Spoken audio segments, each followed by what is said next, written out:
Hello. Welcome to the first video by Catharsis, a film channel where we focus on the analysis of directorial works. Today, I will be talking about Andrei Tarkovsky. What makes a great director?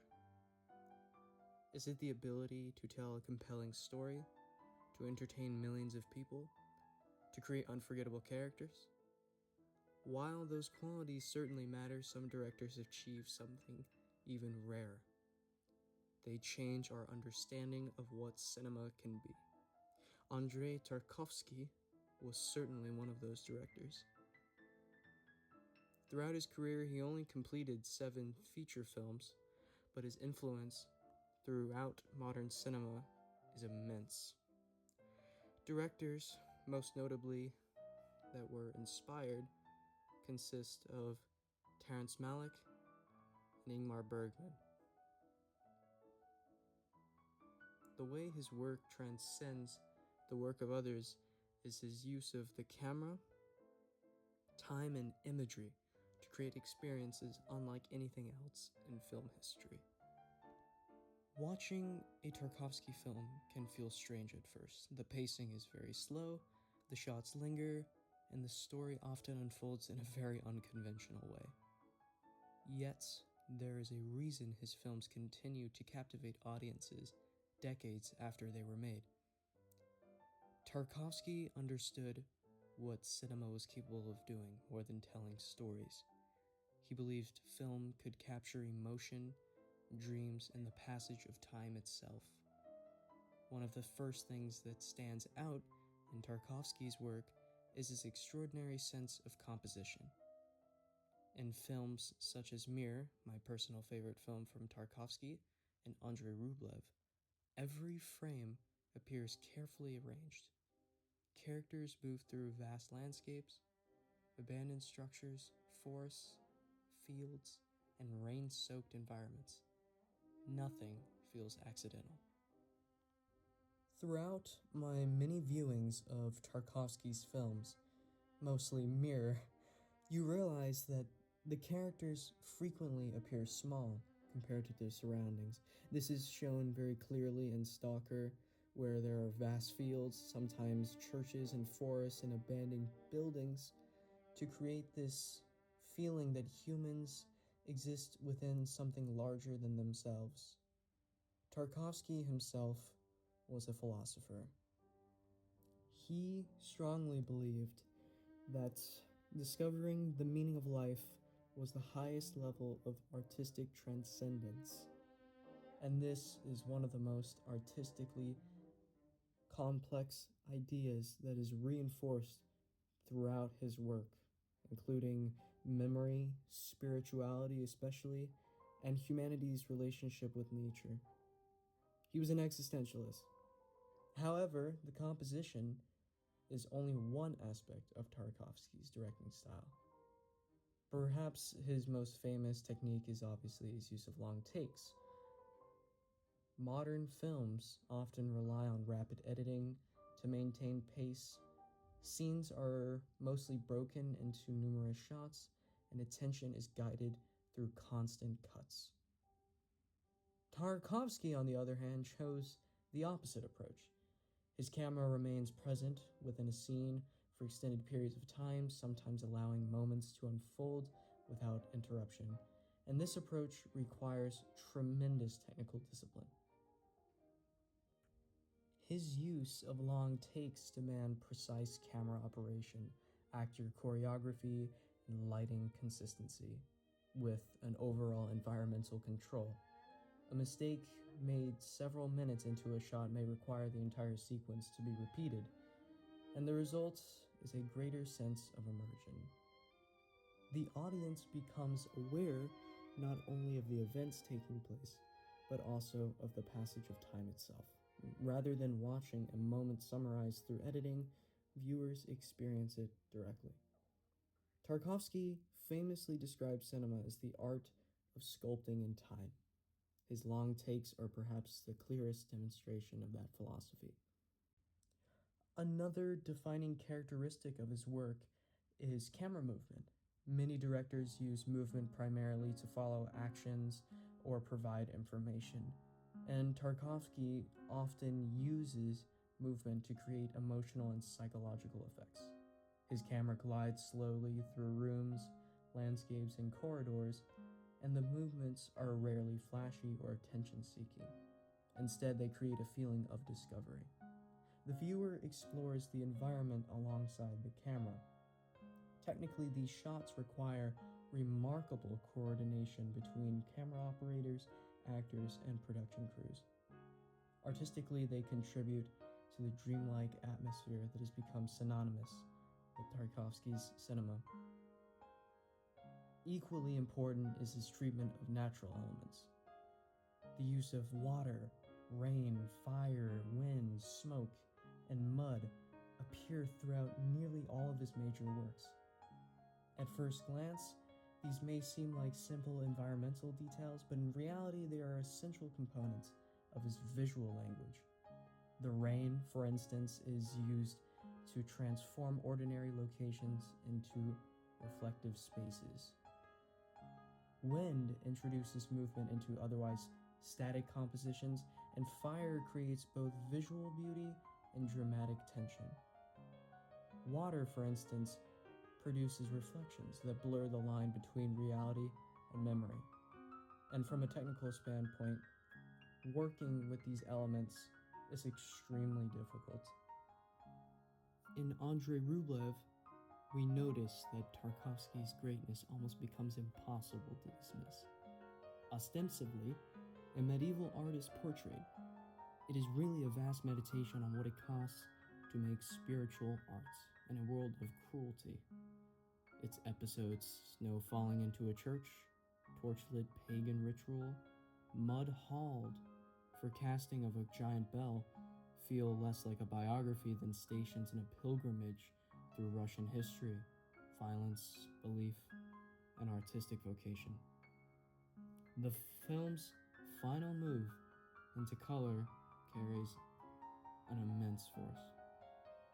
After so much monochrome suffering, Rublev's icons arrive as a revelation itself, as though some form of grace had found its last pigment. To me, his most recurring axis is spirituality and metaphysics. Tarkovsky's films do not preach any form of dogma or doctrine. They stage hunger for meaning in worlds where institutional certainty is weak or compromised. Andrei Rublev asks how sacred art can survive barbarism. Stalker asks what remains of faith in a damaged, repressive world. And The Sacrifice asks whether love and prayer can still have force under nuclear dread. Tarkovsky once said that relating a person to the whole world is the meaning of cinema, and that lines helps explain why his works feel both intimate and cosmic. One face, one room, even one puddle, one tree can open outward onto everything. Stylistically, Tarkovsky's cinema is built from an extraordinary command of mise en scène, which essentially means placing on stage or setting the stage. It's a French term. And objects in his films are never inert props. They seem to have weathered histories almost. Jeff Dyer and other commentators note his sacred attention to overlooked materials, while BFI's descriptions of his legacy emphasize recurring motifs: mist, rain, fire, submerged objects, meadows, ruined interiors, again, muddy earth. This tactile world building matters because Tarkovsky makes metaphysics physical. And mud is never just mud. Water is never just water. Fire is never merely destructive. In his cinema, matter remembers almost. His use of sound, is just as radical as his imagery. Tarkovsky said that the sounds of the world are so beautiful that cinema would scarcely need music if we learned to listen properly. According to his films, often privilege ambient detail, the metallic clanks, train rumbles, seabirds dripping water, wind, distant machines, over-emotional over-signaling. And Stalker, BFI describes a quasi-musique concrète, environment woven into Artemyev's score. In The Sacrifice, seabird cries and the sparse coastal atmosphere are as important as Bach. Sound in Tarkovsky does not underline meaning, it thickens the presence and makes the atmosphere feel more intense. His final film, The Sacrifice, feels like a last testament written in wind and flame. A man terrified by the possibility of nuclear catastrophe promises everything if the world can be spared. The film opens with a long, quiet shot by the sea. A father, a child, and a barren tree. It ends with one of the greatest long takes in film history, a house burning, and with it the illusion that meaning can be kept without cost. By then, Tarkovsky was dying because of his involvement in the setting of Stalker, which unfortunately killed most of the main characters and actors on that set. But the power of The Sacrifice, the film, does not depend on biography. It depends on form. He spent his whole career asking what art is for, and here he answers, not with theory, but with sacrifice. So why is Tarkovsky one of the greatest directors of all time? Because he did not merely refine cinema. He redefined its center of gravity almost. He treated the shot not as a piece of plot delivery, but as a vessel of time. And scholars describe his cinema as built on the internal pressure of duration rather than on rapid montage. And he once wrote that cinema's supreme idea was time itself, fixed in its manifestations. And you can feel that in every long take, every drift through water, every wind-bent field, every room where the air seems to remember. He expanded what cinema could express. Just consciousness. And of course, some people object. They say he's too slow, too obscure, too solemn. Fair enough, Tarkovsky is not designed for distracted viewing or popcorn consumption, not that that's bad. He asks the viewer for patience. But that is precisely the point. His films are not slow because they have nothing to say. They are slow because they are teaching us how to see, how to listen, how to dwell inside an image long enough for it to reveal more than information. What looks like slowness is often concentration. What looks like obscurity is often mystery, preserved instead of vulgarized. If you have never watched Andrei Rublev, The Sacrifice, Mirror, Stalker, or any of his films, I would highly recommend it. They are life-changing. And if you are willing to watch those films, sit there and really appreciate what those films can do, he will touch you, I promise. And that is Tarkovsky's greatness. He made cinema answerable to the soul. He brought together memory and history, matter and spirit, dream and reality, image and prayer. And decades later, critics still rank his films among the greatest ever made.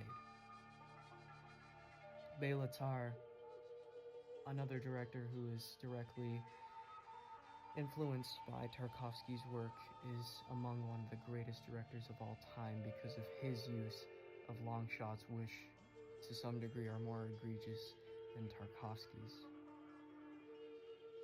But Tarkovsky changed the possibilities of the medium. And once you enter his world, time itself comes back different. Thank you so much for watching. Stay tuned for the next video. Goodbye.